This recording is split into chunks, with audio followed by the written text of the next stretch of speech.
Salut les amis, j'espère que vous allez bien et bienvenue une fois de plus sur une nouvelle vidéo. Comme vous avez constaté dans le titre de la vidéo, pourquoi est-ce que tu ne réussis pas à avoir un bon résultat dans ta production musicale? Bref, avant de poursuivre cette vidéo les gars, si vous êtes nouveau sur la chaîne, je vous invite à vous abonner, à liker, c'est vraiment très important. Ça permet de mettre la chaîne en avant dans le référencement, vous partagez, vous activez la cloche de notification pour ne rater aucune de mes prochaines vidéos et vous me donnez vos avis dans l'espace commentaire. Comme je l'ai dit au début de la vidéo, je sais que jusqu'à présent, tu n'arrives pas à avoir un bon résultat et tu te demandes pourquoi, d'où vient ce problème. Généralement, le problème, ce n'est pas de notre faute. Le problème est dû au fait que nous avons juste de l'amour envers la passion. Pourquoi est-ce que je dis cela? Là, j'ai à ma disposition un projet. Et j'espère que, bien évidemment, que mon ami va tomber sur cette prod, étant donné que le projet en lui vient de lui. Et désolé pour cette petite répétition et j'espère que ça se dit. La première des choses, lorsque tu reçois un projet de la sorte, vous voyez, ces pistes de voix sont un peu dispersées de part et d'autre. J'ai réussi à avoir une boucle parfaite, si je peux le dire ainsi. La première des choses que j'ai constaté par rapport à cela, pardon, par rapport à l'artiste en question, là nous sommes en train de faire de l'auto-critique, si je peux le dire entre guillemets, et j'espère qu'il verra cette vidéo et j'espère qu'il va corriger cela à la maison.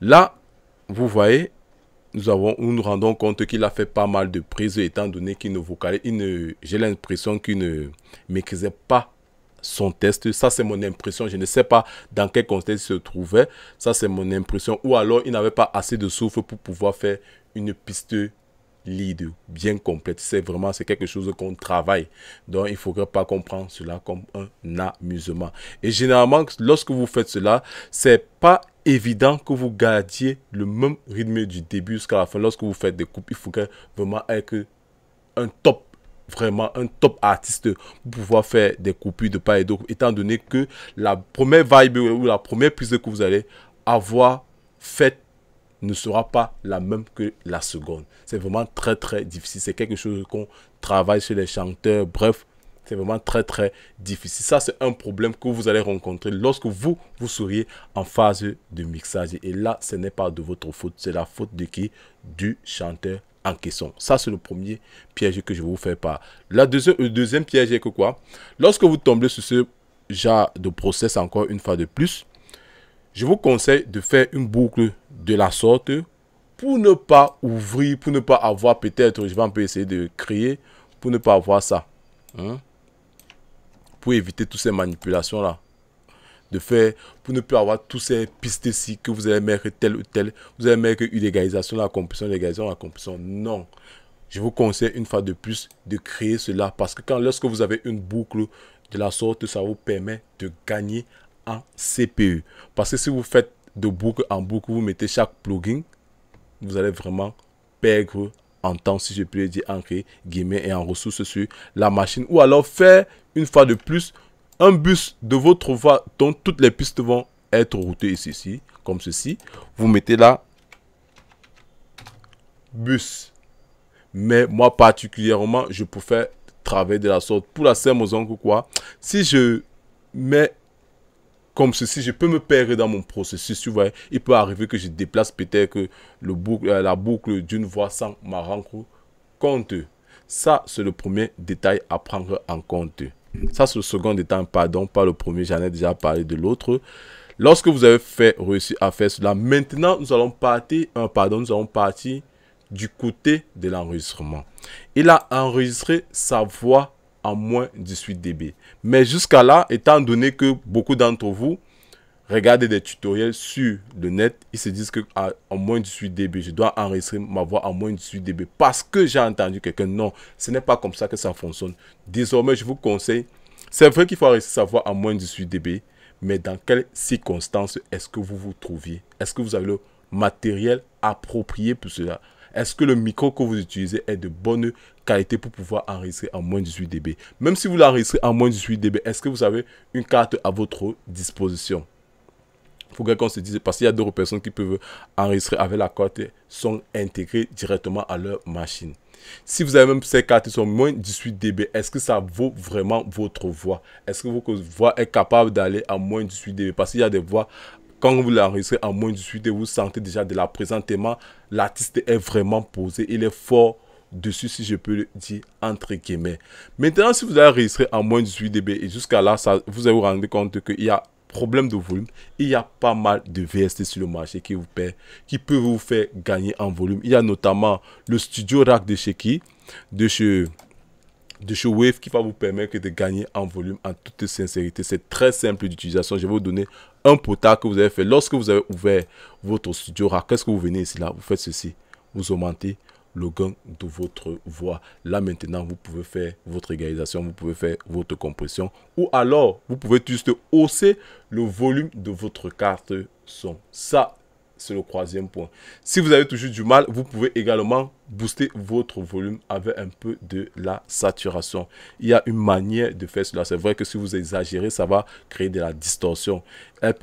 Cette distorsion peut être souhaitée ou pas. Pour ceux-là qui veulent bien évidemment créer de la distorsion en ce qui concerne la prise de voix. Maintenant, en ce qui concerne maintenant l'instrumental en question, il est important que vous écoutiez cet instru. Je ne vais pas vous mentir, il est important que vous écoutiez cet instru et vous allez me donner vos avis dans l'espace commentaire par rapport à l'instrumental, si elle est bien mixée ou pas. Et si c'est vraiment possible d'entrer, avoir un résultat avec ce genre de prod-là.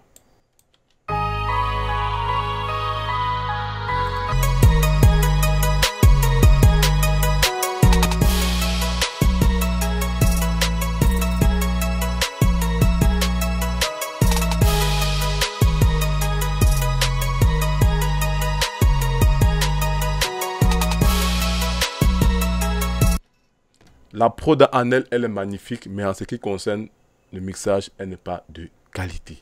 Et je tiens à rappeler que moi, particulièrement, au début, je ne pensais pas qu'on pouvait faire le mastering. On pouvait faire refaire un mastering. Je ne vais pas vous mentir. Je suis entré en possession d'une formation que j'étais obligé de débourser des sous pour pouvoir voir comment est-ce que on peut faire un mastering d'une prod déjà masterisée et c'est vraiment possible. C'est vrai que le résultat ne va jamais être le même, mais cet ingé son que moi particulièrement, je trouve vraiment sympa à travers ces vidéos que j'ai dû entrer en possession, que j'ai dû payer pour entrer en possession pour vraiment savoir comment est-ce qu'on peut faire un mastering. J'ai appris vraiment pas mal de choses avec cet ingé son. Il a réussi à faire le mastering d'un projet déjà masterisé et le résultat est vraiment exceptionnel. Je ne vais pas vous mentir ici. Mais qu'à cela ne tient par rapport à cette prod-ci en question, vraiment, il y a encore à refaire. Je sais dans quelles conditions il se trouve. Il n'a pas des enceintes de bonne qualité. Il mixe tout juste au casque, pardon. Je le sais parce qu'on cause tout le temps. Je sais que peut-être il va tomber sur cette vidéo. Vraiment, le choix de l'instrument, le choix de la prod est vraiment très très important. Pour tous ceux-là qui téléchargent, si tu es nouveau, bien évidemment, télécharger les prods sur le net.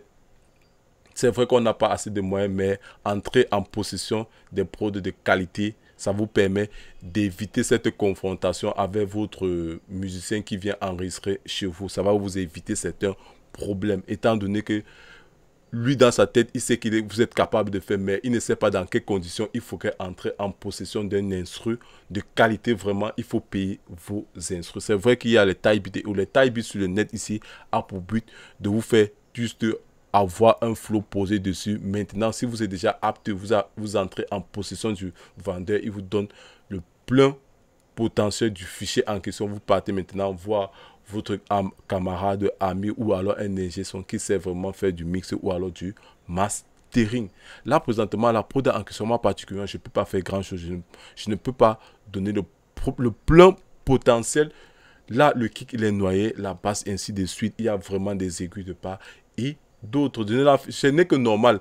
Cette sonorité regorge plus lorsque vous utilisez peut-être. Il est si je ne me trompe pas, c'est son ordinateur. Donc, ça va aller plus vers les aigus. Vous n'avez pas vraiment ressenti de la basse et vous n'avez pas ressenti les moyennes fréquences. Et comme ça se dit, comme ça se fait, comme je vous ai fait écouter là, on ressent plus les hautes fréquences, on ne reçoit pas vraiment de la basse, on ne reçoit pas vraiment la moyenne fréquente. Il manque vraiment cet équilibre. Ce n'est que normal.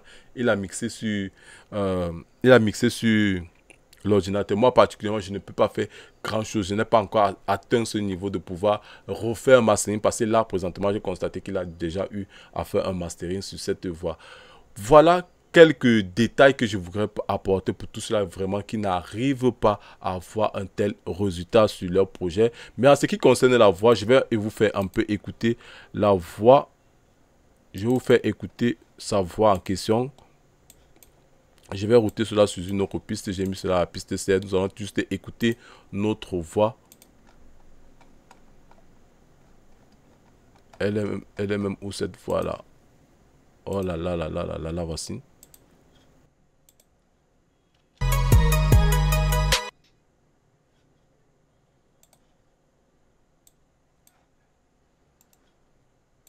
جلس على الرجل كنا تفضل وقت نشدا اندات حرصنا كوني ذيني نسيك ضحكوا بتكوس ثمانية نسمين نقول يرنا ندوكل سقسي شفان توك تذرين لي كومبان كنا رزت غاف الدولة ديماني كثور نتاقوذ خسان مثا كلام يكفو سروت رزات وش هو خرافة ما زغت نخدم خسارة القزوين دي ترانا تصرما تشمكل تشاميس. Bref, lui, il m'a dit le type de micro qu'il a enregistré. Je ne vais pas venir descendre le fabricant du micro en question, mais ce micro vraiment n'est pas de qualité pour pouvoir faire des enregistrements de voix. Ça peut tout juste servir pour pouvoir faire des post-cam. Étant donné que lui prenait juste cet instrument pour s'amuser, je le comprends. Il y a pas mal de techniques qu'il doit encore travailler sur sa voix, l'effet du micro rapproché de part et de là. Présentement, je suis en train d'enregistrer ma voix avec un BM que voici ici là. Je vais un peu retirer. Un micro, si je ne me trompe pas, c'est des 50 euros, si je ne me trompe pas, que voici ici là. Mais le son est vraiment agréable à entendre. Il y a le positionnement du micro qui joue la manière dont vous placez cela. Bref les gars, je ne voudrais pas être vraiment très long par rapport à cela. Si vous avez aimé ma vidéo, je vous invite à vous abonner, à partager, à commenter, à liker. Et surtout, activer la cloche de notification pour ne rater aucune de mes prochaines vidéos. Ma template est toujours disponible. Toutes les informations se trouvent dans la description. Sur cela, on se dit à la prochaine pour une nouvelle vidéo. Portez-vous bien. Ciao. Kiss.